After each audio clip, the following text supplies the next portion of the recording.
it's funny. Sometimes I'll hop on a podcast with someone that, we've never talked really. Right. But I've listened to them on other podcasts. And I'm it's like you've talked to them. Yeah. Yeah. And I'm like, wow, you swear a lot more than I do. And that's okay. Like people can talk however they want, but I'm like, I guess I'm going to have to put this out as an explicit episode. Well, it's funny because, once in a while I have a conversation with the less savory population. Yeah. And I slip right into it. Yeah. I'm speaking their vernacular. It's like speaking their language, Definitely. Sometimes it comes out. Oh, yeah. It happens.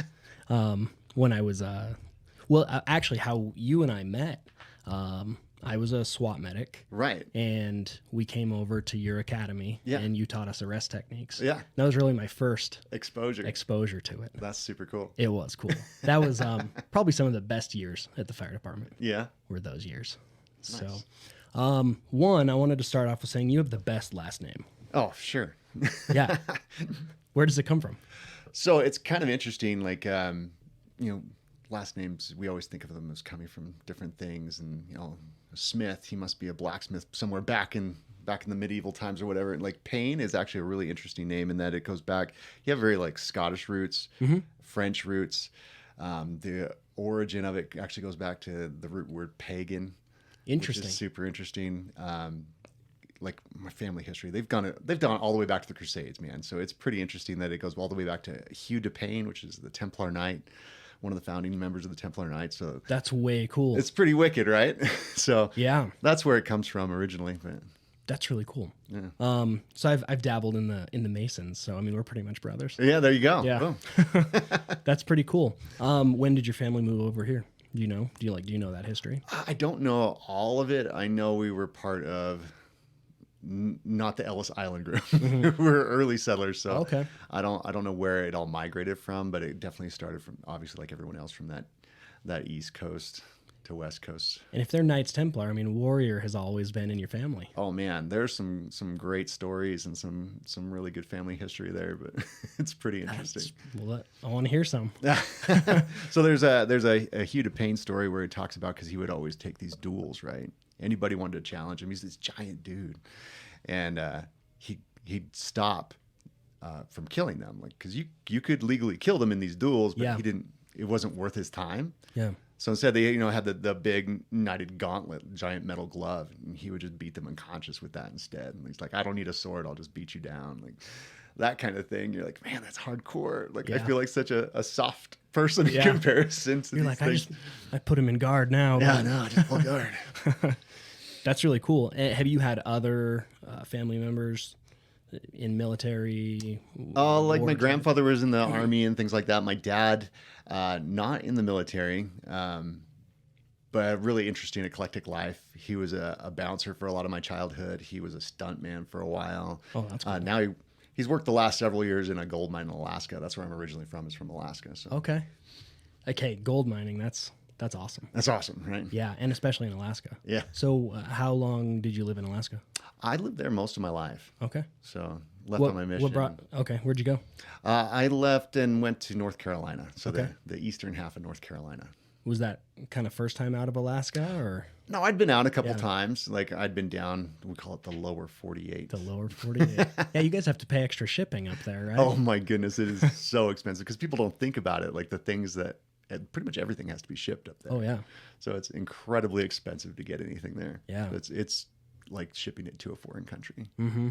Did you grow up eating a lot of fish, meat? Did you guys hunt? We had it was a lot of wild game. Man, I took it for granted so much. I'm like, oh no, moose again. Yeah. Dang it, Mom. But no. We need to take a trip up there. Right. Because I'd love to fill a freezer with some. That's what we would do. We would do that every summer. We'd go to Valdez. We'd go fishing. More fish than you could possibly eat. Yeah, that's awesome. It's awesome. I've spent about 10 times more this year hunting than I ever have in my life. And at least you're honest about that, man. Because a lot of people I know that are big into hunting, they're like, oh, it's economical. I'm like, it's not. It's not economical. You could say it's fun. You could say you love it, but it's not economical. Come on. There's a Jeff Foxworthy. You may have heard it. He's like, sweetie, I broke this all down for you. My camo cost this. My ammo cost this. My gas cost this. You know, by the time this is said and done, this is $100 a pound meat, and you're taking this for granted. Like this is expensive, high dollar meat. You better appreciate this. That's awesome. When did you? So I mean, one, just tell me about yourself. I just want to learn who Isaac Payne is. Oh, shoot, man. Where do you even start? I know. Well, Alaska, I guess. Yeah. I mean, I grew up in Alaska. So Alaska is a culture in and of itself. I grew up in a rural town called Delta Junction. It's about 100 miles south of Fairbanks, about 300 miles west of the coast, east of the coast. So it's like in the exact middle of the state, middle of nowhere. But yeah, real small little town.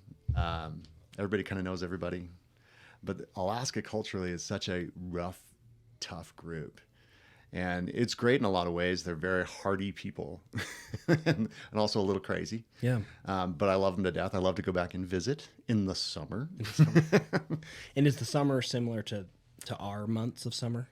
Yeah, the summers there are beautiful. Yeah. Like they're really nice. And I was totally used to it growing up. I mean, they have the longer and longer days. Eventually the height of the summer where I'm from, it's light all day long. Like it's like a sunset that never ends, and it comes back up. Weird. And then wintertime is the opposite. Yeah. Our shortest day is like less than an hour of sunlight. Yeah. So you're just pounding the vitamin And it's D. usually, as a kid, it's usually in the middle of school, so you don't even get it. Interesting. It's super depressing. Yeah.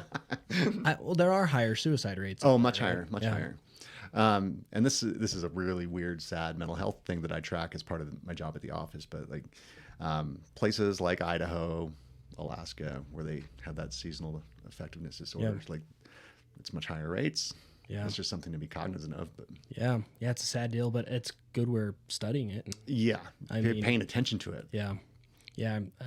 What do you do for it? Vitamin D and exercise? Do Yeah, jiu-jitsu? I actually talked to one doctor, and he said if you live in one of those environments like Alaska, like Idaho in the winter, where it gets dark a lot, you need to supplement. Like if you live there for 8 months, he said if you've lived in that environment for 8 months of the year, you need to supplement. Yeah. It's the only way, because you need that sunlight, you need that vitamin D. Yeah, for sure. So you grew up there, went on a mission to LDS mission. I went on an LDS mission in North Carolina. It's total culture shock for me. Yeah. I thought everywhere was kind of like close-knit like Alaska. It is not. Yeah. So My brother-in-law went to North Carolina. Did he? Charlotte. Oh, very cool. North Carolina is awesome. It's incredibly hot there. Okay. But it was a lot of fun. The people there are very, very cool. And they kind of have that. It's very much that Southern culture. Yeah. But a little bit different than what you typically think of in the South. I served a lot of my mission in the Chapel Hill, Durham, all that kind of area, kind of where Duke University and UNC are. That was like my area. Yeah. So we'd walk campuses a lot. So That's cool. How's the food? amazing. I love going places just for the food. Go all over the world, and it's like, well, the food. That's just what I want to. That's what I want to do. Oh yeah. So after mission, went back up to Alaska. I didn't actually. So most typically when you finish an LDS mission, you go straight home. I didn't.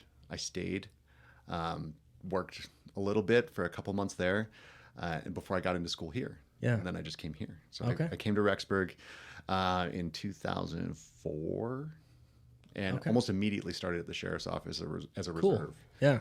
So I started at the sheriff's office as a reserve and started school. It was like one big expedition there. Oh yeah. But yeah. What did you go to school for? So I got my degree in communication. Oh, cool. So it fits right into your. Yeah. Originally my plan was I was going to get my BS in communication, and I was going to minor in political science, and I was going to go to law school. Yeah. But working at the sheriff's office very much cured me of ever wanting to become a lawyer. For sure. Nothing against them. I'm glad somebody wants to do it. It's not for me. Oh, it'd be such a tough, It's not for such me. a tough deal, and tough on both sides, like the prosecution and the defense. Just so incredibly difficult. Mad respect for them. Yep. But I know I don't want to do it. Yeah. That's what that taught me. Yeah, I thought about that for a little while. Then I thought about like actual politics, and then like, nope. It's rough. Like there are people and that are kind of tuned into that, and they have that gift. Not me. Me either. I just want to talk to people all day. And yeah, I feel you. Yeah. But yeah, that was how I ended up here. I was going to school, and this is how I met my wife. It's cool. So you met her at school? Yeah. That's awesome. So my roommate was dating her roommate. So networking. Networking. That's what it's all about. It was actually really funny because she absolutely hated me when she met me. She couldn't stand me. But our roommates were dating, so we spent a lot of time together. So I grew on her like a fungus. Yeah. Yes. That's good. Yeah, because then you got all the bad stuff out of the way. Right. So like I knew her roommate initially, And I had all the martial arts nerd for years, right? Yeah. So I had all these like martial arts weapons laying around, and she's like, "What is this?" And she picked up like a pair of nunchucks, and she's like, "How do you use these?" So I spent like days teaching her how to use the nunchucks. Yeah. And she's like, "Oh, it's super cool." And she kept going home to her apartment where my wife lived, and she'd come home with these bruises and things on her. She's like, "Where are you getting these bruises? What's going on?" She's like, "Oh, no, this dude, he's teaching me how to use the nunchucks." She's like, "What?" So she's like, "Hang on, I'll call him. He'll come over." And like, I came over, I brought my nunchucks in their little like tiny apartment. I start whipping like dual nunchucks around. She's like, whoa. Like, you're a crazy person. And she like literally kicked me out of their apartment. She's like, "Don't come back." Don't come back. And now we're married. Now you're married. That's awesome. What got you into martial arts? And how long, like what age were you and what got you into it? Oh man. So like, I feel like I got to back way up. Cause Yeah, like, as a kid, you wouldn't imagine this, I know. But like as a kid, I was a soft, squishy little dude. Like, Me too. Very, very quiet, squishy little kid. Yeah. Got picked on a lot. Oh my gosh, I cannot tell you the amount of beatings that I got in school. Like, it was just a normal thing. So like bullying to me is like old hat, whatever. Yeah. And I started, my parents, my dad, and would get me into wrestling. I got into wrestling probably when I was about 10 years old. And that was, I consider that my first martial art. Yeah, like I really for sure. do. Because it very much instilled a lot of those things that you'd equate with martial arts. But I don't think people normally consider wrestling a martial art, but it very much is. Yeah. And then about high school, I made some friends. I ran into some friends that did an American style of karate.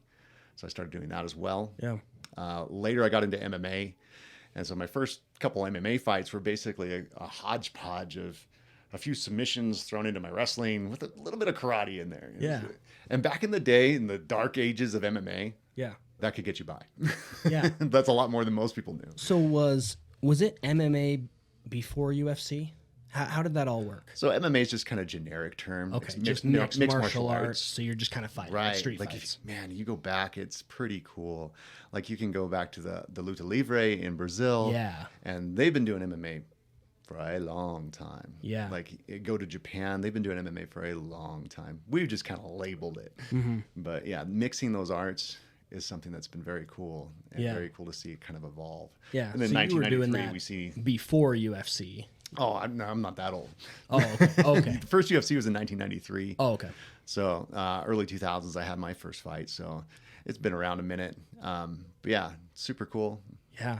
I fought a bunch of amateur MMA fights, so I loved that. Yeah. And then after doing MMA for a while, I took my first real jiu-jitsu class from this little 150-pound dude. Still my friend today. Hello, Garrett. And literally kicked the crap out of me. Yeah. He didn't have to, but I think he was. I like to think he was teaching me a very valuable lesson. Yeah. Yeah. You know all Garrett.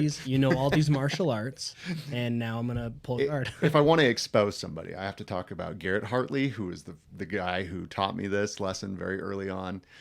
He owns a school in Alaska, cool guy.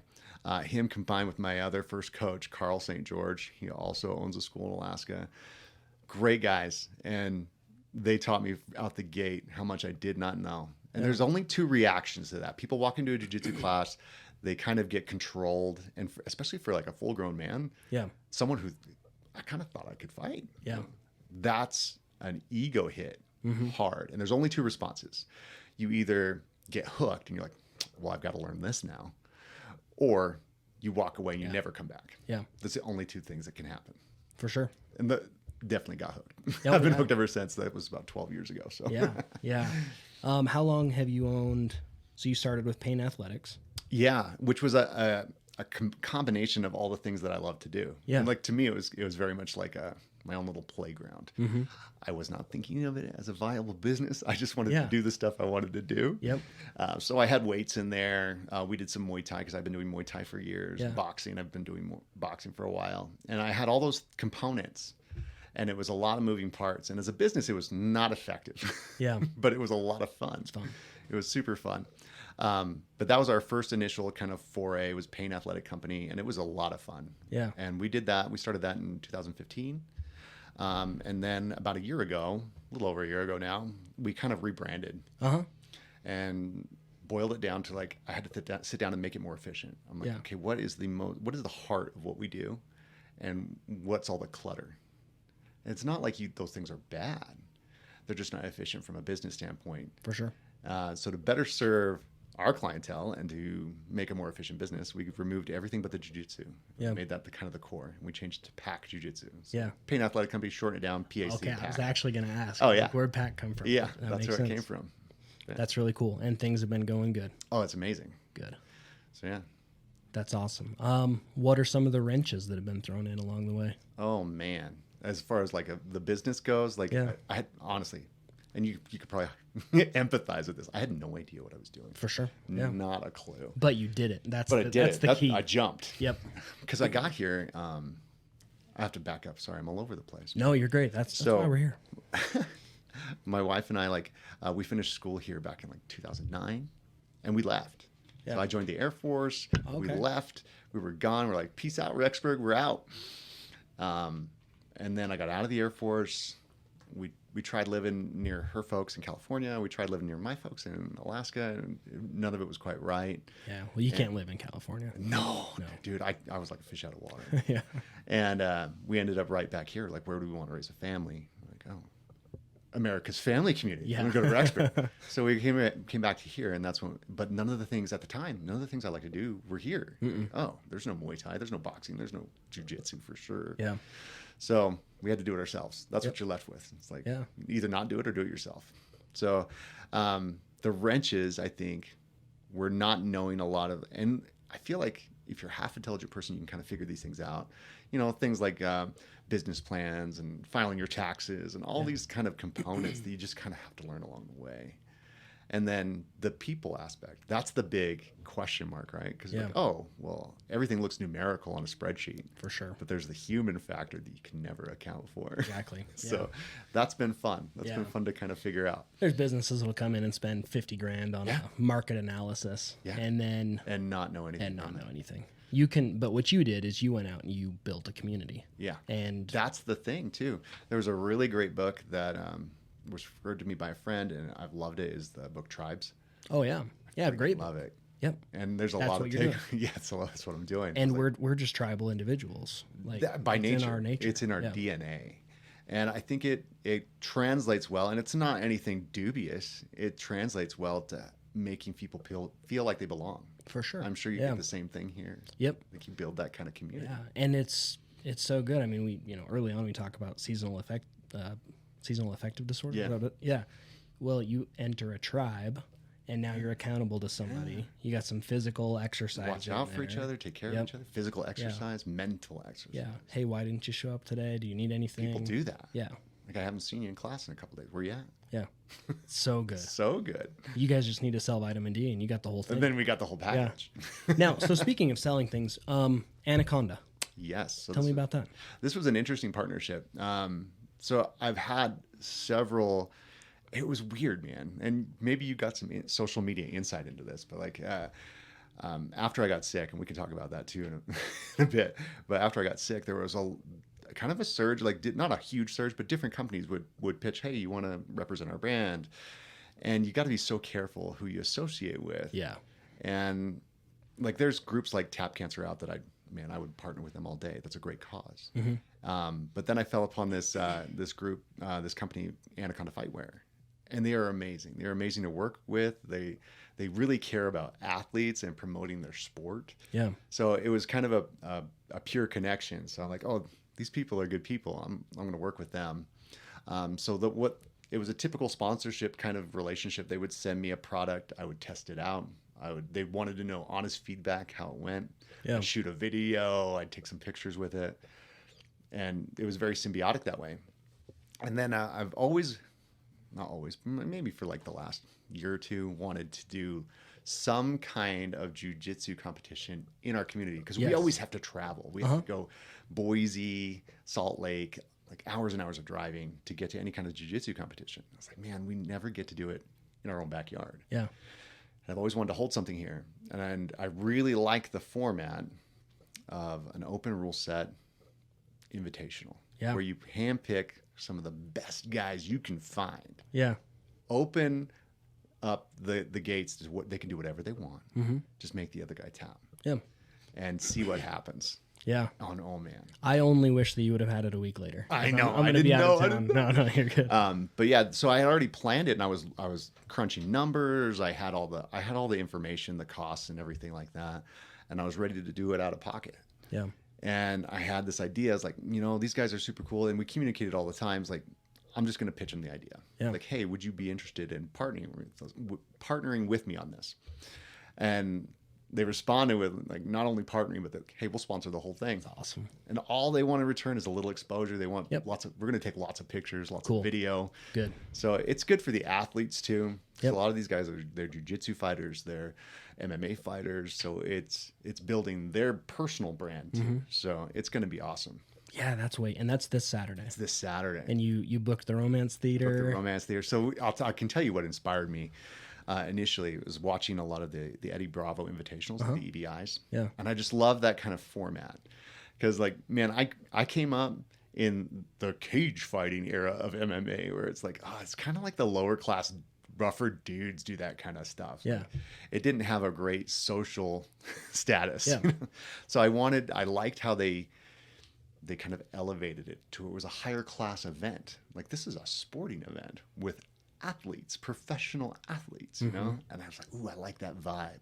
And that's what I wanted. I wanted that kind of feel to it where like, this is a legitimate sporting event. Mm-hmm. That's like, really you need cool. a stage, you need to perform. Like, and I want it to be watchable. Yep. Because I freaking love jiu-jitsu. Well, I need it to be watchable because I'm not going to be here. Oh, right. Yeah. No, I'm going to record it. So Okay, good. I get Good. it for you. But I love jiu-jitsu. I love watching jiu-jitsu. I have a hard time watching black belt jiu-jitsu gi matches because they're so boring. Yeah. And they could go a long time. Yeah. So I'm like, this has to be a watchable event. So it's no gi, sub only. Okay. Only way to win is to tap. Yeah. Yeah. What kind of time limits? So I'm having it at 10-minute rounds. Cool. So you get 10 minutes to get the other guy to tap. If that doesn't happen, we're going to very much just straight up borrow the EBI overtime rules. I'm not sure if you're familiar with those, but so basically what happens is you literally flip a coin. As let's say you and I were flipping the coin, you won the coin toss. You get to pick either seated back mount Okay. or the seated armbar position, spider web. Yeah. You get to pick one or the other, and then we'll swap in a minute, and it's fastest sub, longest ride time, or fastest escape. Okay. So there's always a winner. Yeah. No judge needed. Yeah. That's cool. Yeah, it's pretty cool. That's going to be awesome. It's gonna be pretty cool. This doesn't matter, but like what kind of prizes? So that was the really interesting thing too. Normally for especially like local competitors, they end up paying to go to tournaments. For sure. Yep. Like that's usually the what happens. For this one, I did not want that. So it's costing them nothing but the time and the energy to travel here. Other than that, first place gets $500. Sweet. Which doesn't sound like a lot, but when you normally have to pay to compete, Absolutely. getting paid to compete is pretty cool. Oh, for sure. So $500. And then I had a Gandy Blacksmithing, which is a friend of mine, Dan Gandy in Pocatello. He is a blacksmith, and he made a custom forged knife. Oh, cool. So I saw that on social media. That looks so good. It's super cool. Yeah. So he made this knife because I was like, man, we got to have a medal or a belt or something for the winner. I was like, that's so generic. Yeah. Everybody does that. So I had this, I thought, like, let's make a knife. Yeah, that's way cool. So it's going to be a custom knife. It's got scales on the handle. And Yeah, is it blue? it's like a blue and purple. Yeah. It looks so good. It looks so cool. So that's what the winner gets, $500 and this custom forged knife. I wish I could give a prize to every single combatant. But what I did get from Anaconda, they were very, very generous, and they're going to provide each athlete with a rash guard and shorts, and they get to keep those. Those are theirs. That's awesome. So that's cool. They get to compete for free. Yep. And that's what I keep telling them. It's like, worst case scenario, you come out of it with free gear. So that's Absolutely. cool. Yeah, and lots of lessons. Yeah, lots of lessons. That's what competing is. Exactly. That's really cool. High level training. And honestly, like, I've done a lot of just local little CrossFit competitions. You sign up, it's $100, but you get a T-shirt. Like, I'm happy for the T-shirt. I know. It's embarrassing what I'll do for a T-shirt. I know. Yeah. But then Anaconda's sending a bunch of extra stuff too, so we'll have extra prizes just to give out to whoever shows up to watch. It's really cool. So you should show up. Anybody who wants to show up and attend, like, you're got a really good chance of getting free gear, free rash guards, shorts. They have this custom knee brace that they have. It's Oh the wrapped one. I've seen that. That's It's cool. pretty comfy. It's fun. It's cool to roll in. Yeah. I've even weightlifted in it, so it's Okay. kinda Well, and you can strap it kind of how tight you want it, right? Yeah, you can change the tightness, and what I've played with is kind of cool because when you cross it, just like you do with like your weightlifting knee straps, you can adjust where you need that X, that's tension. Yeah. So I do that a lot. That's cool. Like, oh, my ACL versus my MCL today. Yeah. Yeah, that's cool. I love the innovative companies and just Yeah. well, how you networked with them is the same way you networked with your wife. Like Right. good, long-lasting relationships. Yeah. Well, and that was something that was taught to me by a couple different mentors. Is like you got to build relationships. Yeah. Everything you do is based on relationships. It seems like a spreadsheet. It seems like numbers. It seems like math. But really, it's relationships that grease the wheels that make things happen. And it's really what matters. I mean, honestly, like my wife and I have talked about it. If just everything crashed, we have such a good group of friends. Yeah, it like wouldn't matter. we could go to McDonald's, right? Maybe not McDonald's. Maybe that's the wrong. But you know, come over and eat at our house. Like just that network. You'd be all right. We'd be all right. Yeah. We put a lot of emphasis on what success is in this society, but success is networking. Yeah. I think. Oh, absolutely. Do you enjoy what you're doing? Yeah. Do you enjoy who you're doing it with? Exactly. Success. Yeah. Sadly, we don't live in a world where a lot of people are doing what they want to be doing. No, they hate what they're doing. Yeah. So I get it. You got to pay bills. You have to pay bills for sure. But I do believe that most people can pay their bills doing what they want. I think so they just too. don't know. That's why we're here. They're afraid to jump. Yeah.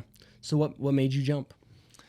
You know, it's like, and my wife always jokes about this because I'll be like, you know what? I have an idea. And she goes, oh, that means I have work to do. I'm That's like, exactly "We have how work my to wife do." is. I'm the starter and she's the runner. Yeah, and it's good because my wife is very pragmatic. She's a planner. She organizes. She's very good. That's how her brain works. She makes lists. And I come up with ideas and I pull triggers. Yeah. Like, man, you want someone to just do it?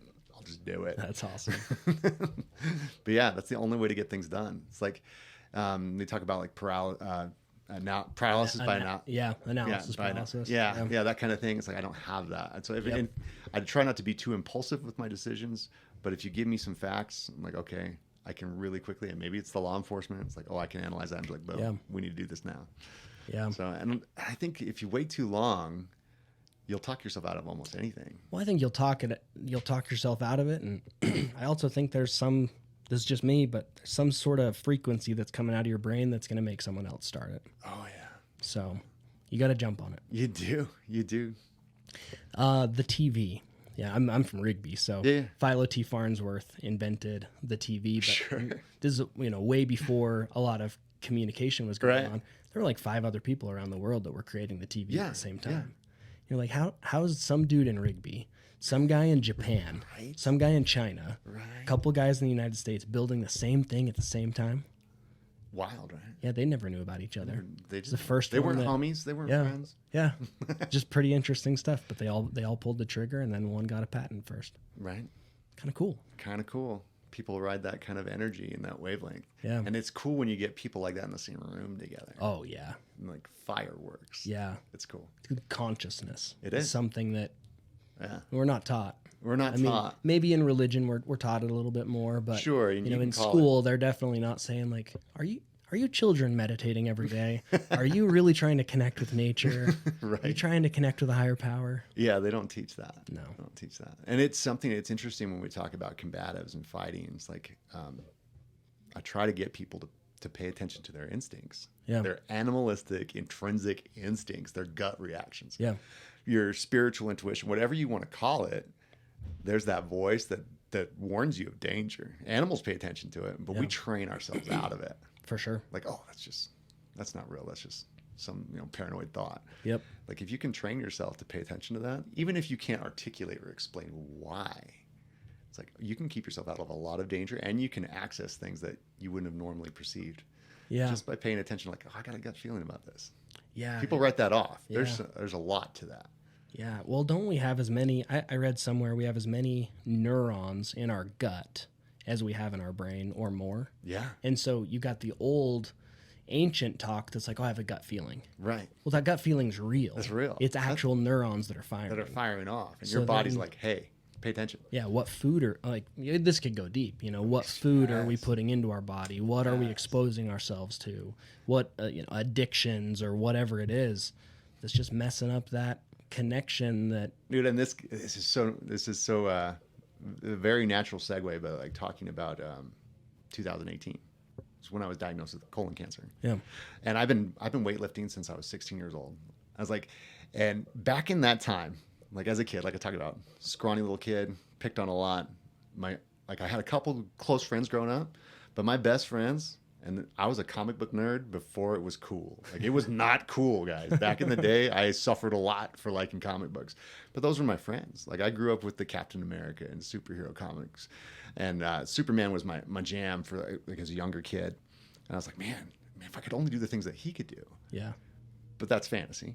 yeah, And then you get a little older, and you start looking at Batman. You're like, oh man, Batman's a bad egg. yeah. He has no superpowers, none at all. She has a ton of money. But he made himself into a superhero, right? Yep. He got a ton of money, but he made himself into a superhero. I'm like, I can do that. Yeah, I can be Batman. Yeah, I could be Batman. Yeah, So, Yeah. Like you step into you. Probably empathize with this thought too. I can step into a weight room and I can make myself stronger. Yeah. I can make myself faster. I can learn to be better at protecting myself and the people I love. yeah, So I can transform myself into a stronger person that way. And at first it was all very physical protection for me, but like, there was a huge spiritual mental side of it that switched me way before then. So I've been weightlifting for a long time. Ever since I got introduced to that weight room by my track coach at like 14, I'm like, oh, I need to do more of this. yeah, And very typical like approach to weightlifting and like the diet. Lots of protein. Yep. Multiple chicken breasts a day, like so much meat, so much protein. And that's how I ate for years. yeah, Then in 2018, I got colon cancer, stage 3 colon cancer. They had to remove over a foot of my intestines, some lymph nodes, resection everything, sew me back up.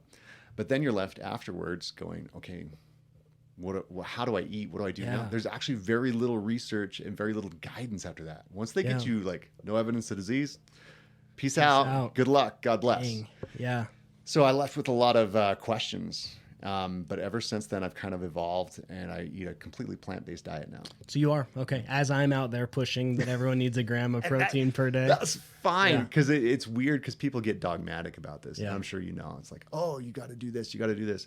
And I very much believe, although we're all kind of built with the same hardware, diet is a very specific I think so too. person to person. Like, Absolutely. Your needs are going to be totally different than my needs. Yep. I might have a genetic predisposition for the disease that I got, Yeah, whereas you have a zero risk for that.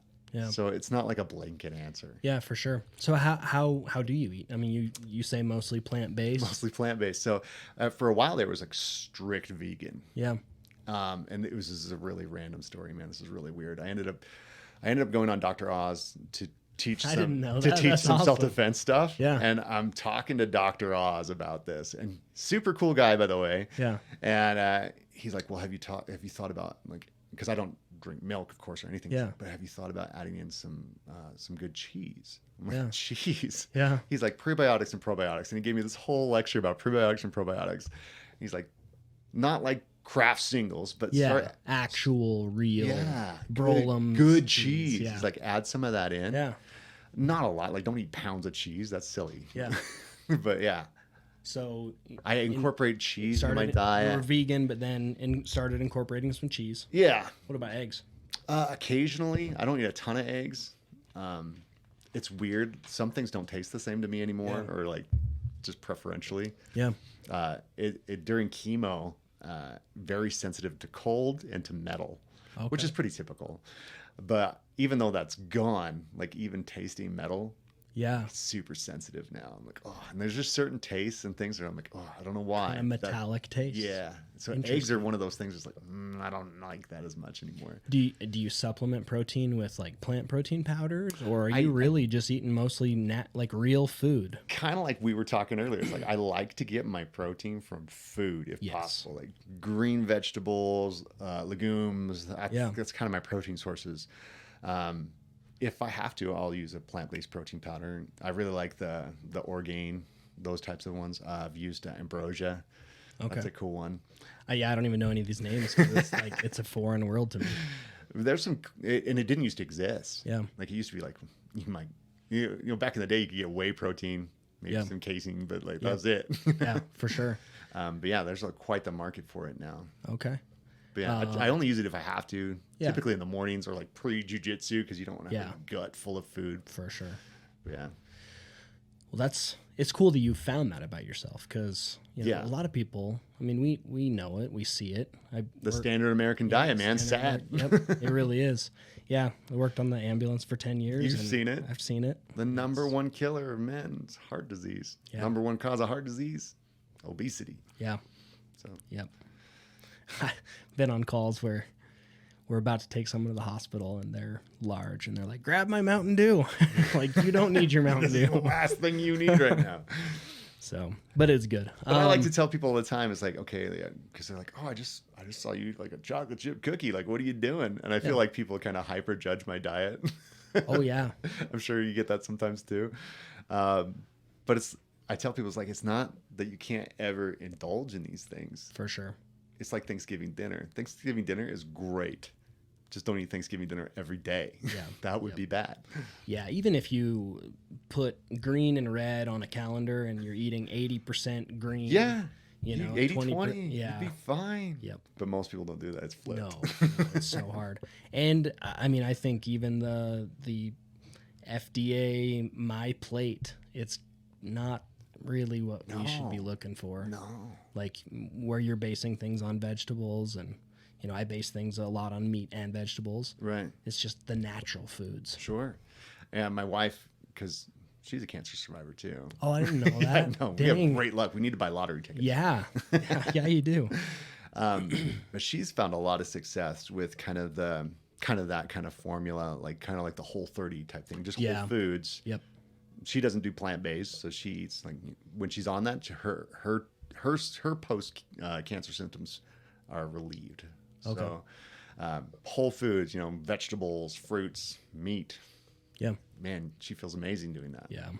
Yeah. People don't pay attention to that. CrossFit, Greg Glassman, meat and vegetables, nuts and seeds, some fruit, little starch, no sugar. Yeah. Like, it would change. Dude, I started reading Stan Efferding stuff like years ago. Yeah. I listened to your episode with him. I was like, oh, that's so cool. Yeah. Got to talk to Stan. Yeah, I know. We saw him at CrossFit Regionals one year, and it was this big dudes walking around in shorts, and he was pulling a cooler. And then I saw Vertical Diet on his shirt. I'm like, that's Stan Efferding.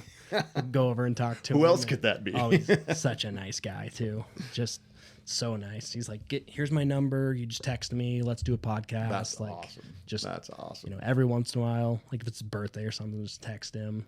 He still probably doesn't really know who I am. He's done a couple episodes, but it's amazing how people like that, you'd think they'd be kind of standoffish, but like most of those guys, even though they look big, they look scary, they look intimidating, it's like their hearts are soft. Like they are softies. Yeah. He's created several multi-million-dollar businesses. Yeah.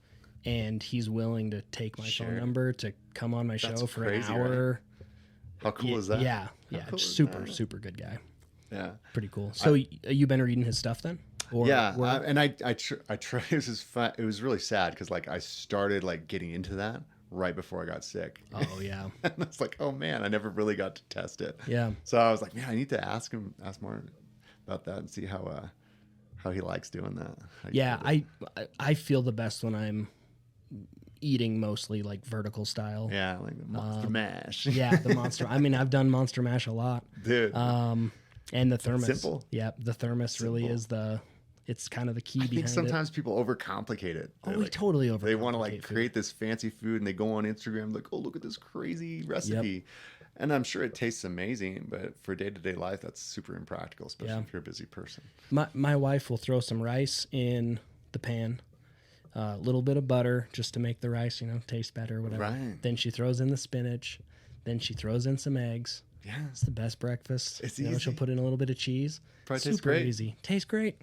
And it's got everything you need. Yeah. Like as far as Stan and vertical diet type stuff, he talks about you need a carrot or a few carrots. You need an orange.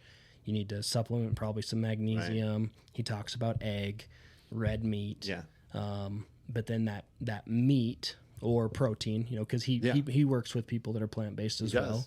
rice and protein is going to be how you're either gaining muscle and losing body fat or, Yeah. you know, going in whatever direction. And what's cool is you've got Hafthor Bjornsson, Brian Shaw, these big dudes. Big, strong dudes. Their horizontal diet is still eating the carrots, eating the egg, Yeah. eating the orange, having the orange juice. And they're doing that, but so is the 110-pound figure competitor. Right. So it's pretty cool. What's really interesting is because digestively my guts are a hot mess. Like Yeah. they're basically a jigsaw puzzle, but they work. Yeah. But super sensitive. Uh-huh. But adding the orange juice or something like in there actually helps a lot. That's cool. So there's that components of those things that When try to pay attention to. when Dr. Oz told you about the cheese, Yeah. did that help? Oh, it like the does. pre and post. Yeah. Okay.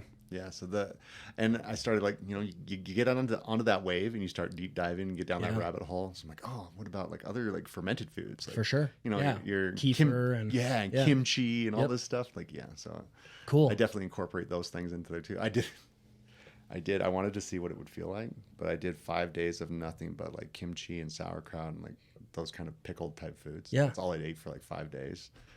And it was too long. Yeah. The calorically it wasn't enough. Oh yeah. But like it did a good gut reset. It'd be like doing a long fast. Yeah. That's kind of what it felt Do like. you fast at all? Once in a while, I tried the intermittent fasting for a while, but here's the dilemma that I run into, and maybe you got some good advice. So I digest things quickly, but it's not like efficiently. Yeah, Like, yeah. oh, quick digestive system, that's good. But it's not efficiently. So you and I could eat the same meal, but I won't get nearly as many nutrients out of Mm-hmm. Yeah. it because my digestive system's not as So good. you kind of need to keep that food Keep coming. that through food coming, or else once it hits and you're like, oh, I'm kind of hungry. Well, I'm like ready to fall asleep because I don't have enough in me. Okay. So it's interesting. It's like a really fast burning furnace, but it doesn't burn efficiently. Yeah. Which Ha- is a great combo. Has the post cancer and after the surgery, is it messed with like blood sugars and stuff? I mean, Not too bad. And talking to like my oncology doctors and things like that, they attribute both my survival and my current health to being physically fit and active Yeah. before, during, Yeah. and after. So a lot of times the old school thought was if you're on chemotherapy, you should just chill, like stop what you're doing, just rest, which is valid. You do need to do a lot of that. yeah. But I lifted weights during chemo. Cool. I did jujitsu during chemo. I did Yeah. jujitsu with a chemo pump attached to my port in my chest. Yeah. Like, here, hold this. Don't spill it. It's radioactive. So I did all of that. So the recovery was much faster, much quicker, much better resulted than had I not. Well, you're keeping that. I mean, you watch the muscle wasting in people. You that are do. on It goes chemo. fast. Yeah. Fast. How is it to eat? I mean, you kind of throw up everything you eat, don't you? And that's kind of that's why they don't stress the nutrition as much. They're like, whatever you can keep down, Yeah. eat it. Yeah. So in the moment during treatment, whatever I could eat, I would just eat. So Yeah. you just, whatever you can keep in your body. But post is like, and it was great. All the doctors around here are amazing. I always feel like sideways blessed because like, I'm not blessed that I got sick. Yeah. But if you had to pick a place to get it, this is the place. Because we have amazing doctors and medical people around this area. And so they offered a lot of things, but meeting with the nutritionist, it was very much like there wasn't much there for you post. Yeah.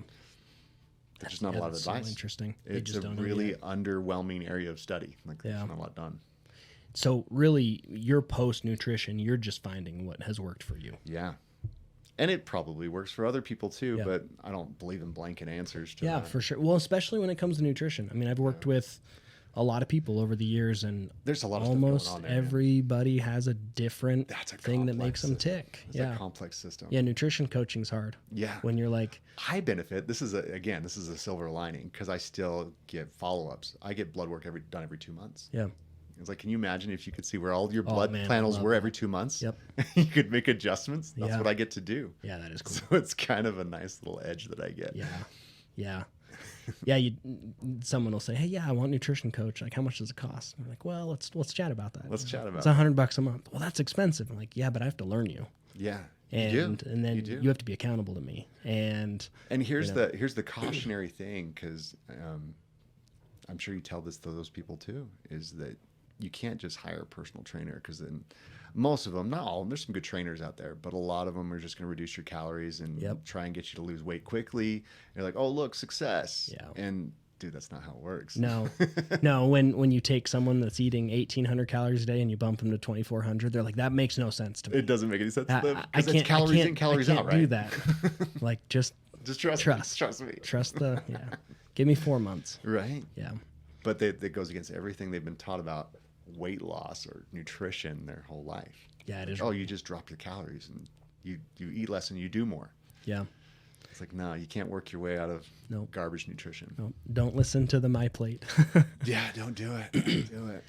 So transitioning a little bit. Yeah, sure. Bring me through your jiu-jitsu. And because you're a black belt now. Yes. I'm black belt under Rigan Machado. Okay, cool. So yeah. So can you bring me through that? yeah. So I mean, it's a long process. Makes you patient. On average, it takes 10 to 20 years to get your black belt in jiu-jitsu. So it's a long haul. Yeah. Most martial arts, knowing from experience, you could get from white to black belt in a few years. Yeah. It could happen. Taekwondo, karate. And I'm not talking bad about any of those martial arts. No, I think they all kind of they get their place. Play their place. But mine started with that MMA. And it was kind of backwards. Most people now learn jiu-jitsu and get into MMA. It was backwards for me. I got into MMA, then I got into jiu-jitsu. Yeah. Starting there in Alaska with those guys was great. I moved here, and there was no jiu-jitsu. Like the closest jiu-jitsu at the time was Mark Massey's in Pocatello. Okay. And so Mark kind of took me under his wing as a blue belt. Yeah. So I opened my first school as a blue belt. Awesome. Which is, if you guys don't know, that's incredibly ballsy. Yeah, for sure. I look at that now, I'm like, what was I thinking? Yeah. But Mark was super supportive, and I don't think I would have made it without him. Yeah. Like, he very much was my foundation. He's a judo black belt, karate black belt, and a jiu-jitsu black belt. So I have learned a lot from that man over the years. Yeah. But he also introduced me to Rigan Machado. So I became part of the Rigan Machado family, their association. And then last year I got my black belt. It's really cool. From him personally in Hollywood, California, which was super cool. Oh, that is cool. So how many years? About 12 years total. Yeah. It takes years in between belts. Sure. It's pretty wild. I spent the first white to blue belt as kind of a knuckle dragger, coming from MMA. Yeah, for sure. So it's very top game, very pressure passing. That was kind of my game. And if you've rolled with me in the past couple of years, you're like, really? Because that's not what I do anymore. So a lot of it now, it evolved. So I got to my blue belt kind of with that mentality. And it was really funny. He probably doesn't remember doing this. But the first black belt I ever rolled with was Jarvis Edwards out of Anchorage. But he choked me unconscious. Yeah. Because I was very ignorant. I was trying to crush him. Yeah. And he just rolled me over and just put me in a mounted triangle. And I'm tapping. And he just looked at me and goes, no. Yeah. And just let me go out. Yeah. And I woke up with a lot more intelligence than when I went out. It's like he choked the ego right out of you. Right. Strangled the ego. He did. So I got to blue belt with that mentality. But once I got to blue belt, Carl St. George, he told me, hey, we need to really develop this guard game. Yeah. So from now until I tell you not to, every round you do, every drill, I want you on your back. Cool. Play your guard all day long. And I got smashed for so long. But very much evolved into a better guard game. Very much love things like half guard and X guard now. Those are my jams. That's cool. So I play with those a lot. And it was interesting. I got exposed to leg locks early on in my jiu-jitsu journey. Back again before it was cool. Yeah. Yep. And now it's I feel very vindicated because it's very popular. Oh, for sure. So people are like, hey, you show me some of that? Yeah. I was like, yes, I can. I've been doing it Joe for Rogan. years. I was listening to Joe Rogan before people thought he was cool. Right. Yeah. But back, I don't know how much of this you want to get into. But, all of it. So traditionally, for jiu-jitsu, leg locks were kind of taboo. So traditional Brazilians, and it's nothing against them, but they just considered it kind of dirty fighting. Yeah. And the rule set subsequently reflected that. In a lot of competitions, they weren't even legal. But lately, in the past few years, there's been kind of a surge and a movement towards that and allowing that. And it's evolving into this very new game, and it's very cool to see because it's very much a component of submission fighting. Yeah. So you see it in catch wrestling, catch as catch can. All the Japanese fighters, they've been doing them for eons. So Yeah. Well, that's kind of what seems to be happening. You know, I was Yeah. talking to James. James Enfield was actually the last podcast on here, and he was saying, you know, every once in a while in UFC, they'll be like, "There's this new move," and he's like, "Actually, that's like the first Japanese jiu-jitsu move. Like, just look it up." Yeah, and you never invent a move. Like Yeah. you can popularize a move. Yeah. It's like you think, you know, anybody invents something, but if you're good enough at a move to where they start calling it after you, you're probably pretty good at that move. For sure. But yeah, there's a lot of moves that have been around for centuries, literally centuries, that we're just kind of working into a modern game. It's such an interesting. But culturally, we've kind of pushed a lot of things out. Yeah. And I think it more so is to favor certain things. There's nothing sadder to me than meeting like a black belt that has no idea how to do a leg lock. I'm like, someone did you a disservice. Yeah. You should know how to do this. Yeah. Wasn't it was it Alio Gracie that said it takes at least 10 years to get a black belt because you can fool me for 9 years? You're right. Something like that. Right. So yeah, like, and you think about it strategically, tactically, and John Danaher talks about this. Like, if you got someone who's a lot bigger than you, a lot stronger than you, you're gonna have a heck of a time, like arm barring or Americaning that person. You've probably tried. Yeah. Like throwing an Americana on a really big dude. Like that's It's tough. Yeah. I can ankle lock the piss out of them. Yeah. It takes nothing.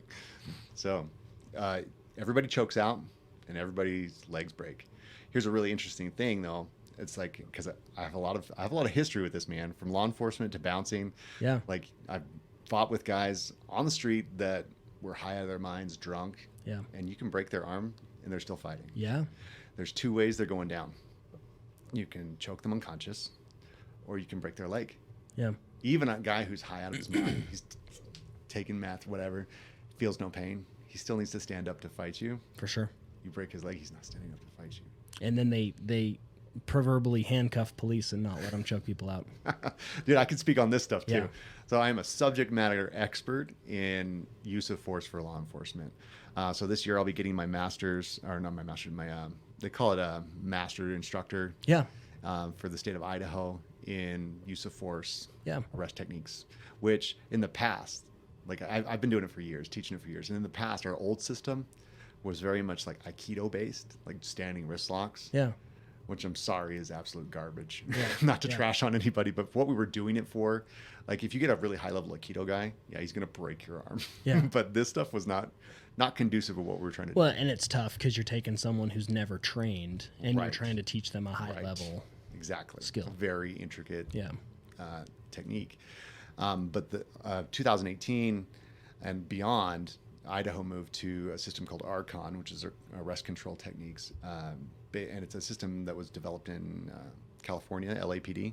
And it's it's a carbon copy nearly of Gracie's survival tactics. So cool. It's 90% jiu-jitsu. I'm like, thank you. Like, Yeah. this is what I've been doing at work for years anyway.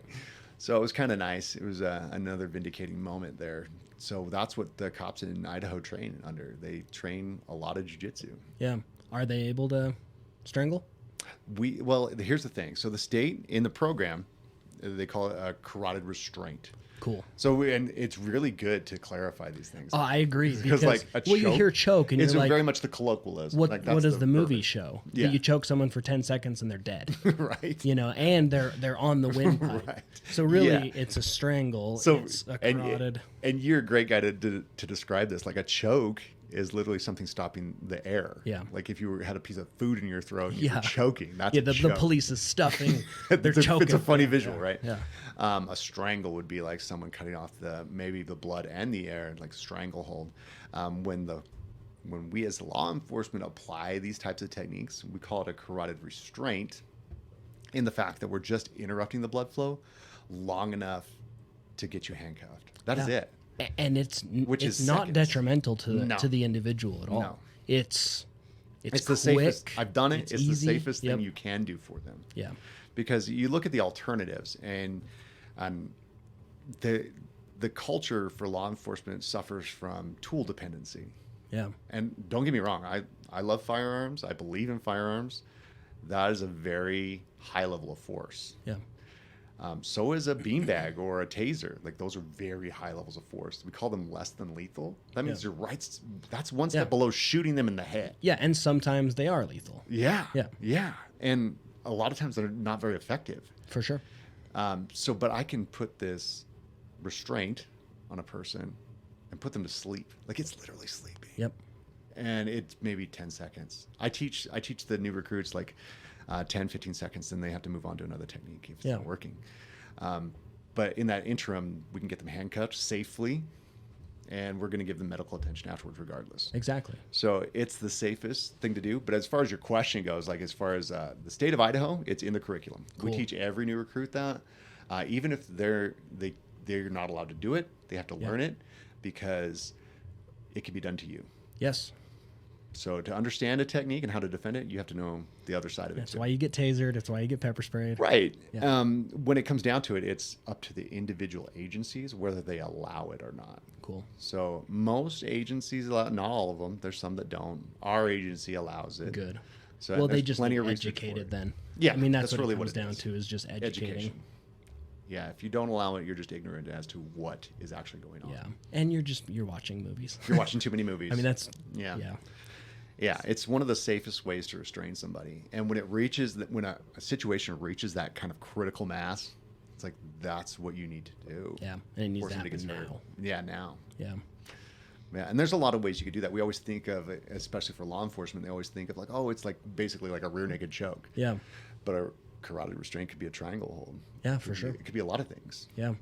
Well, and in Idaho, people are wearing jackets a lot. A lot. It's easier to choke someone out with a shirt than it is a gi. Yeah. So, and people kind of discount how well trained we get around here. Like it's a problem. Like law enforcement need to train more. We always need to train more. Yeah. Everybody needs to Everybody does. Yeah. But I've worked in Alaska. I've worked in Idaho. I've worked with agencies in multiple other states, and a lot of them suffer way worse than we do as far as training goes. And for our curriculum, it's one of the best I've ever seen. It's pretty good. It's jiu-jitsu based. That's great. Awesome. We're getting more and more hours. So the post academy is requiring more and more hours for each officer to train in it. So that's good. So there are a lot of good things happening in Idaho for their law enforcement. And people should feel good about that. Yeah. Like the person responding to their 911 call probably knows what they're doing. Yeah. It's good. No, I love that. And there's so much emphasis in weird places, you know. Yeah. Defund the police or whatever. That's why I laugh. Oh, I was like, we don't have funds? What are you talking about? We don't have any money anyway. Yeah. Yeah. Or fund more training. Like what are we trying to do here? Right. But then the first people to, I'm probably going way too political here, but first people to call the police are the ones who want to defund them. Yeah. You know, they're the ones that are against violence per se, but they want to call the police because they need a problem fixed for them. And it's a societal thing that people, and it's probably good because we live in a time where and you'd never know this watching the news. We live in the least violent time in history. Yeah. It is the most peaceful time it's ever been in history. You'd never know that, but it's true. And so we have a culture now that is very unfamiliar with true violence. A lot of them have never experienced it. Some have. Some live in rougher areas or from rougher areas. Yeah. I've experienced plenty of real violence in my life. And if you've never seen it, you don't understand it. Yeah. So sometimes the only answer for violence is violence. But the way I teach it and the way I look at it, this was described to me. I did a training session with Carlos Machado, and it was just for cops. He came here a couple of years ago and did one just for cops. It was super cool. Little group of us. But I loved the way he described what we were doing. We were just doing a takedown to a cuffing position. But the way he moved and the way he did it, and this is how he described it. He's like, it's physical de-escalation. Yeah. As soon as I touch you, everything's slowing down and becoming safer and safer and safer. And that's how we should do it. It's so cool, right? Yeah. Well, it's kind of like, you know, someone will come into jiu-jitsu not knowing anything and they want to roll hard because it's probably some physical thing that we have. I got to prove myself. Yeah. But you got to slow down and learn it. You do. So then you get someone like Carlos Machado that really knows what he's doing. Really knows what he's doing. It slows down in his mind, you know. Yeah. And that's where you're at in Blackbelt. You know, we'd go roll together and I'm trying to think of all these little things that I can do or just survive. And you're like, just slowed down. slow and down. You know where it's all at. And Yeah, cool. you get to, and we use the term in jiu-jitsu like flow, Yeah. flow rolling, flowing. You got to flow, but it's very much like it's becoming very much a popular term in psychology. yeah, the There's flow state. The flow state. Yeah. Like I don't know if you've ever read like The Rise of Superman. Huh. Super great book. The Rise of Superman. Okay. Talking about kind of that flow state. It focuses more on like extreme athletes, but kind of how like you could meditate and get to kind of that flow state where you're, whatever cheesy term you want to use, one with the environment, one with the world, the universe. A shortcut would be to like go skydiving. Yeah. You're going to forget whether you left the oven on or whatever. Yep. It's going to be very focused and flowing in that moment. You're going to be one with that moment. Yep. You have no choice. So, and that's kind of what jiu-jitsu does for people. It's agree. meditative. The last Instantly. 45 minutes of randori, like rolling. Oh my goodness. It is the most meditative time. I've Your ever head had is in my life. clear. Yep. Yep. It's wild. It's really cool. Yeah, and people think of like, oh, meditation is sitting in the lotus position for 2 hours, but like a few rounds of rolling jiu-jitsu, your mind is clear, you're calm. I've never been more chill. Like when you're done, you'd think you'd be all jacked up and amped up, like, oh, I feel so relaxed right now. Yeah. That's what it does for people. It just relieves that stress. That's awesome. It's pretty awesome. Yeah. People should definitely do it. Yeah, I think everybody should do it. Yeah. No, I think so too. Now, from a police officer standpoint, a lot of people are starting to train. Yes, So more than ever that's- before. yeah. Like it used to be very few of us. Very, very few of us. And it was Yeah. scary, like, oh, is the guy that's responding on this call, is he going to even know what to do? Yeah. Now, But now more than ever, so police are, but so are criminals. so are criminals. And that's what I talk to guys about, because the mentality back in the day was, well, oh, we're just gotta handcuff this drunk guy. That's all we need to prepare for. This guy who's high. I don't want you to be prepared for the junkie that barely weighs 100 pounds. Yeah. I want you to be prepared for that heavyweight amateur MMA fighter that decided he's not going to jail today. Yeah. That's who I want you to be prepared for, and be like, Yeah. all right. And there's more and more of those. More and more every day. More and more every day. It doesn't take a lot of brain power to watch a UFC fight and figure out how to do a guillotine. For sure. Yeah. Well, and you understand this better than anyone. You go white belt to blue belt. You Right. put someone That's a a jump. year and a half in. That's a dangerous jiu-jitsu. It is. They know 80% of jiu-jitsu at that point. And Yeah. It's just dialing it all in. So. Yeah. That's what Hegan told me when I got my purple belt. He's like, all the jiu-jitsu. Now it's just making it yours. Yeah. Like, that's it. It's pretty cool. It's pretty cool. And it's constantly evolving. That's why I love it. And people create these barriers, like we talked about, like the leg lock thing. They create these barriers and they try to limit it or box it in. But jiu-jitsu is different than any martial art I've ever done, because it's constantly evolving and changing and adapting and incorporating and sucking in more things. And I love that, because it's a never-ending puzzle. It's super, super deep water. Yeah. So like there's only so many ways I can punch and kick somebody, and I love doing that stuff too. Yeah. Yeah, for sure. But I'll never learn all of jiu-jitsu, and that's fine by me, Yeah. because I love it when I see somebody do something that I've never seen before, and I'm like confused by it. I'm like, Yeah. what in the world did you just do? Yeah. And like you'd think that'd be a very frustrating moment, but to me, I'm like, oh shoot, I'm about to learn something. It's awesome. Well, it's cool that you can take someone that's 20 years in, they've got a black belt. And show them something new. Yeah, they go to a weekend seminar, and they might not even learn something new. It might just be a tiny detail. They pull this little detail that they've skipped over for 20 years and haven't known, and all of a sudden it just hones in their game even more. And I get to travel a little bit, and if any of you travel, you should go out and like even if you train at a home gym and you're out in another place, go visit somewhere. Yeah. Because these places, it's very much like family recipes. Like they have their own way. It's the same moves, it's the same techniques, but they have their flavor of doing it, and you're going to learn something from it. That's cool. It's really cool. Yeah. Like, I'm headed to a seminar this weekend in Ohio. Nice. And I've definitely never traveled that far for a seminar. Dude, I've been all over. I've trained in a lot of different states. I trained with my buddies in New York, Marcelo Garcia's, and that was super fun. Bunch of Dagestanians just beat that crap out of me. It was great. I went to Hawaii and trained at the UFC gym there, and I was the smallest man in the room. Dang. It was, And you're a big dude. it was you're- wild. I'm You're like, jacked. it's small man jujitsu today. Yeah. So you get somewhere no matter where you go. Like this last year, I went to Texas and we were in Dallas, and I went to 10th Planet North Dallas. Yeah. Great guys. They were so fun. Like you'll get something from everywhere. That's cool. 10th Planet. Just such a funny name. Dude, it's so funny. Yeah. I love those guys. I love Yeah. those guys. Yeah. They are, because we're not a 10th Planet school, but we like hanging out with them because, and they talk about this in tribes. You know, Yeah. there's heretics. Yeah. And there's heretics in every kind of group where like they're kind of pushing the boundaries, coming up with new things and new ideas. And we're very much jujitsu heretics. It's like, Yeah. oh, well, you've done that way for so long, but what if we did it this way? What if we changed it? Yeah. And we're like, oh. Yeah, So- there's nothing wrong with change. I always joke with my guys, like, you're a bunch of heretics. Yeah. A bunch of leg locking heretics. You know? Yeah. Well, and then the funny thing is some of that change might be going back to the roots. It might. You know, it's It grabbing might. something from Japan and being like, Yep. we're going back to the roots. And then Well, we go, and what here's is that? And here's like a great example.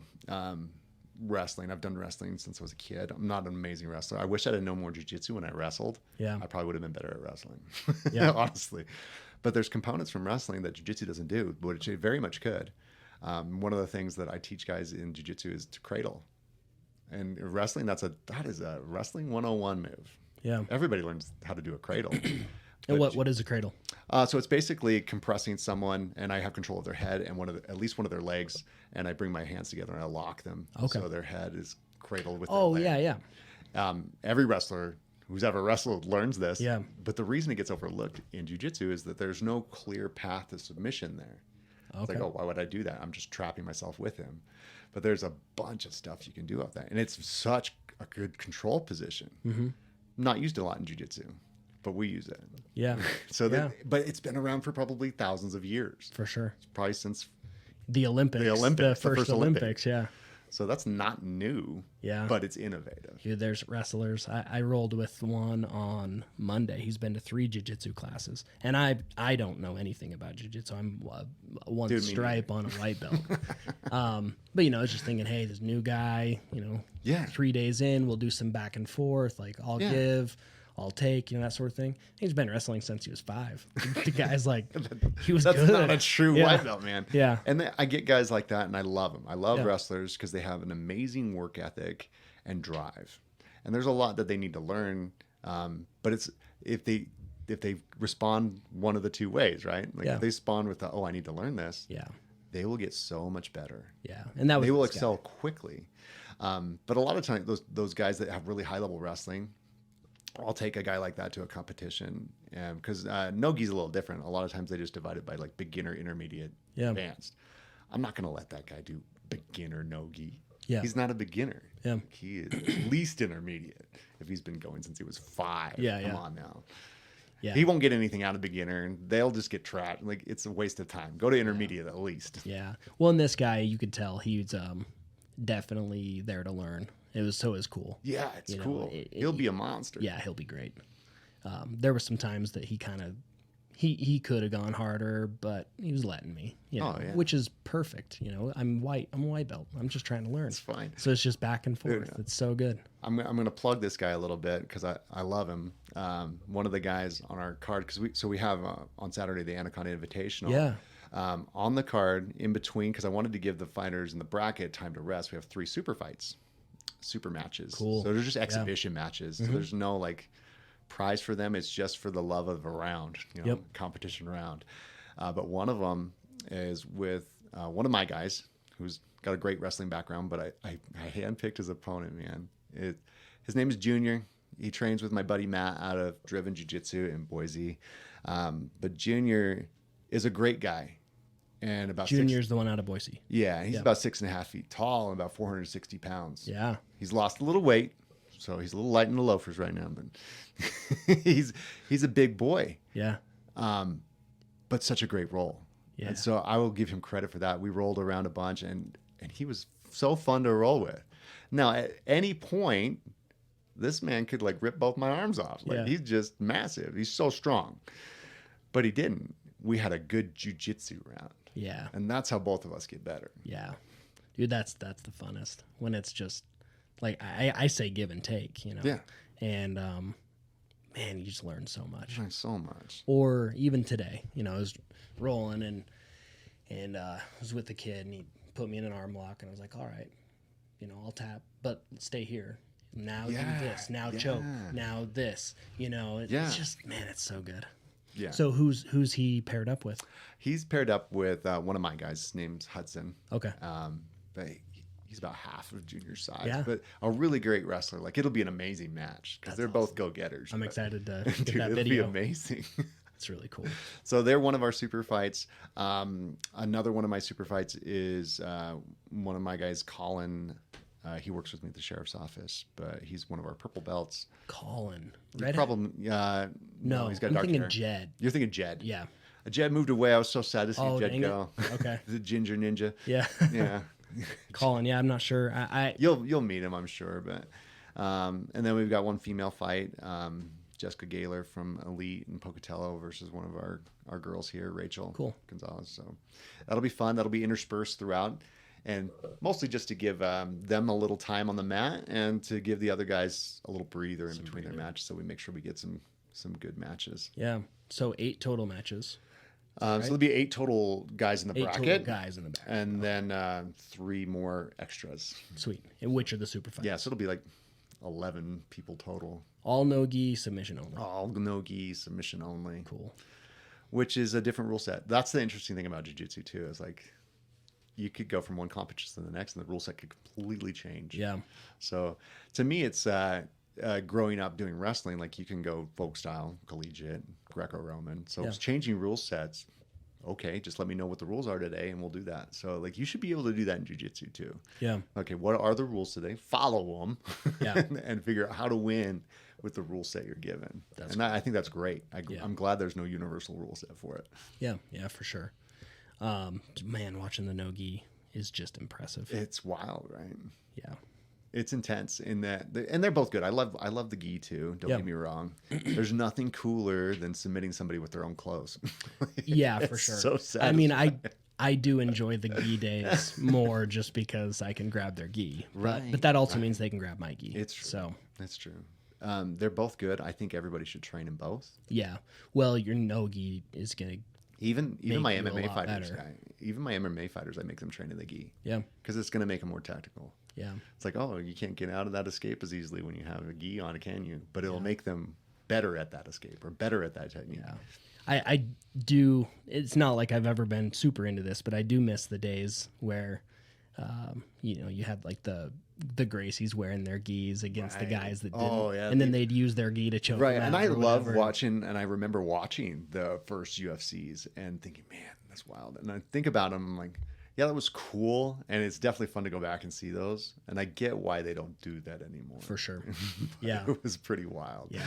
It's such a funny time. I mean, he'd pull guard, and everyone's like booing because they're like, this is boring. Start punching people. And he's like, well, I'm winning the fight. I'm winning. So. Yeah. But it's the same thing. People talked about, like, they used to say similar things about, like, George St. Pierre. Like, oh, this fight's kind of boring. It's like, he's winning with the rule set. Yeah. He just won. Like, yeah. You can't knock him for that. For sure. So whatever rule set you're given, you got to learn to win with it. But people get constrained about what they think they should be doing in those situations. Like, but especially in like combat sports, man, it's like your opinion matters nil. Like it is nothing unless you're willing to get in there and do it. Yeah. Yeah. I sat in the parking lot the first two times of jiu-jitsu. I was too intimidated. It's totally normal, man. It's totally normal. And I forget sometimes, because I do try and make like our school very inviting, very calm. But I forget how intimidating that is. Well, I hear people that do it here at our gym, at CrossFit. And for a while I was like, what? Like, why? Why? Our coaches are inviting. Everybody wants you here. There's not a person here that wants to just beat you and everything. No. And then I go down, drove to Idaho Falls, sat in the parking lot. I'm going to look like an idiot in there. And I don't know anything I'm doing. Right. And it's that fear of being bad at something or, trying something new. Like we kind of tie our egos into that a little bit. For sure. And your sense of self. Like that's hard. That's really hard. I think we just talked about yoga. I've been to like 2 yoga classes ever because I'm terrible at it. Yep. And I'm like, man, I look stupid but doing I need to go do it twice a week. right. I We have should. a studio right next door. I here, know. and I just I never know. go. I should go in there too. Yeah. I should be there with you. Hold each other accountable. Little accountability group for yoga. But it's kind of a funny quote. Gordon Ryan, inarguably the GOAT, so the best in the world, man. He says you got to be willing to suck to not suck. Yeah. It's like if you're not willing to suck at something long enough to get good at it, you're just going to continue to suck. So you got to be willing to suck or continue to suck. Dude, that guy is he is so good. And he's good. Jacked. Yeah. Which a lot of those guys aren't jacked. Well, you know, and so- Firas Zahabi talks about this, about how it's kind of changing. Because back in the day, it was very much, you know, we had really strong technique, but not a lot of athleticism, unless you're like a freak like Hickson Gracie or something like that. But now it's kind of reaching that merger where we're looking at it more as an athletic endeavor. Yep. It's like, oh, I'm an athlete. I work out and it makes my jiu-jitsu better. Yeah. Now, you shouldn't rely purely on athleticism or strength or even flexibility. Like those are all great natural and physical attributes that you can pour on after you've got a nice solid foundation of actual techniques. For sure. But you get that athleticism and you put that in, oh man. Yeah, if you have the technique, you're a then monster. you're just building up on that. Yeah. Yeah. Now you're really dangerous. Yeah. Yeah, it's impressive to watch him. Oh man. And you had mentioned his coach. John Danaher? Yeah. Oh man. I can only listen to him like 5 minutes at a time. Dude, I listened to him for like an hour talk about, it wasn't even showing a triangle. It was just talking about triangles. I'm like, I've been sitting here for an hour. On BJJ Fanatics. It's like a 20-hour course. I can't believe I've been listening to this for an hour. But I love how intelligent he is about the sport. Well, wasn't he a professor somewhere and like left to just dedicate his life to jiu-jitsu? Yeah. He just wears compression literally a shirts around professor. everywhere. And Such a weird, quirky dude. But man, I love weird, quirky people. I collect interesting people. yeah. And I love them. And people that are genuine like that, or just, and not even in just jiu-jitsu, I just love who they are. Yep. Like they're so authentic to me. And Yeah. I'll hang out with people like that anytime. Relationships, people. It's relationships. Yep. I don't want to hang out with a bunch of normal people. Dude, What a boring life. And it drives people nuts sometimes. My wife, when I talk to random people and like, why are you asking them these questions? Yeah. So I hopped in. I was coming back from Dallas, and I hopped in my Uber at like, seriously, it was like 1 o'clock in the morning to get to the airport. And this Uber driver picks me up, and he's not an older gentleman, but probably like 60. And I just start striking up a conversation with him, like, man, this is when you normally work? He's like, well, this is my side hustle and everything. I'm like, well, it kind of begs the question, well, what do you do? Yeah. He's like, oh, I'm a nuclear physicist. Like, what? Like, bull crap. He's like, no. Like, he starts talking, and like, very obviously, he is a nuclear physicist. He's a professor. He teaches it. He's even done projects out here at the site before. Okay. So we had this whole conversation, this moment of this dude who's highly intelligent, like way smarter than me. And this connection we had with Idaho and talking about it. And like, we never would have had that moment, this short little ride to the airport. Yeah. If I'd have been like, it's just an Uber driver. Yep. It's so Take cool. my crap. Let's go to the airport. Like, Yep. never would have happened. I agree. You got to approach people like that. This could be a really interesting human. You don't know. For sure. We just went on we'd never been on a cruise, so we went on a cruise. And Nice. I'd ask everyone where they're from, and if they were from Canada, I'd ask them if they liked Justin Trudeau.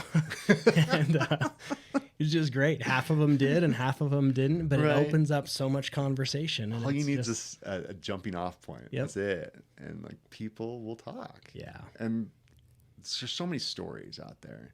And we kind of try to think of ourselves as like, oh, we're this, kind of island to ourselves. But a lot of people have more similarities than they have differences. Yeah. And a lot of them have some really cool stories. Yeah. And I think people, despite what the news will tell us, people are generally good.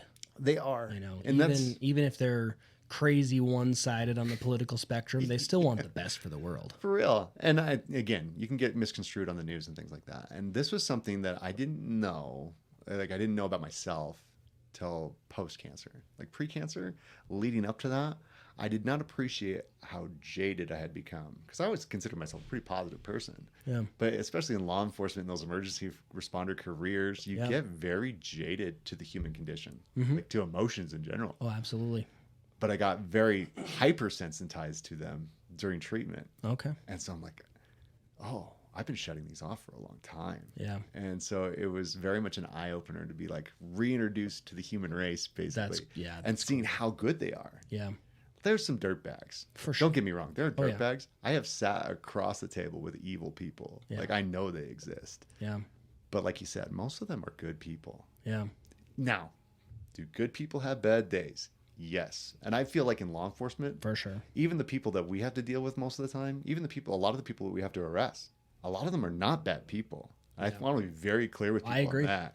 It's like a lot of them are not bad people. Yep. They're just bad, had a bad day, made a bad choice. And bad circumstances, and we don't know their backstory, and there's so much. There's so much going on there. And what most people don't want to admit is that they're one bad day from that same situation. I really believe that we are a dichotomy. I actually think that all of us have good and evil inside of us. It's just what we're... Which wolf do you feed, man? Which wolf are you going to contribute your energies to? Yeah, which is why jiu-jitsu is so good. Yes. Because you can feed it, you can learn, you can become dangerous, and you can keep yourself from using it. Right. That's, you know what, Jordan Peterson's been popular, you know, be the dangerous guy. You should. And be able to control it. Right. Well, and initially, like we talked about, like initially for me, it was like I got into martial arts because I wanted to protect myself. I wanted to be I wanted to be a stronger person, but you become better at not using it. Yeah. Yeah. It's weird. Yeah. Well, there's got to be and I'm so sorry. We have you're good. 2 minutes here. Oh, I should have cleared the SD card. You're good. But it's good, like the confidence levels. Yes. You know, once your confidence goes up, you got nothing to prove. Your chances of even getting assaulted or whatever goes down because they see you and they're like, I'm not touching that guy. No. People will, I've never been in the military, but I get asked all the time, like, did you serve in the military? And it's, no, I was a paramedic for 10 years, you know, I was a firefighter for 10 years, but it's just how I carry myself. Right.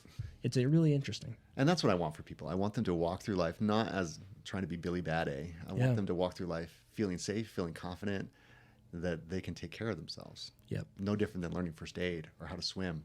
Yep. Like whatever comes up, I'll be all right.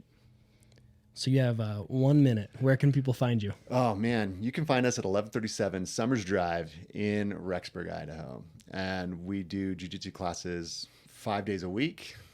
We also do self-defense classes. I like to coach the random MMA fighter here and there, too. Yeah. So we do a lot of cool things, and we do a lot of cool things in the community. You can reach us at www.pacjujitsu.com. We have Instagram and Facebook as well. So you can catch us there. Okay. Well, hey, I really appreciate your time. I've wanted to get together and chat for quite a while, and then I was flaky on you last week, and so I apologize for that. No, thank you for having me. It's great. Yeah, I appreciate it. We'll get this published and up and out, and hopefully, you know, boost you guys a little bit. And I just selfishly wanted to talk to you. So. Well, I liked it. I appreciate it. Well, I really appreciate it. We'll chat soon. Thanks.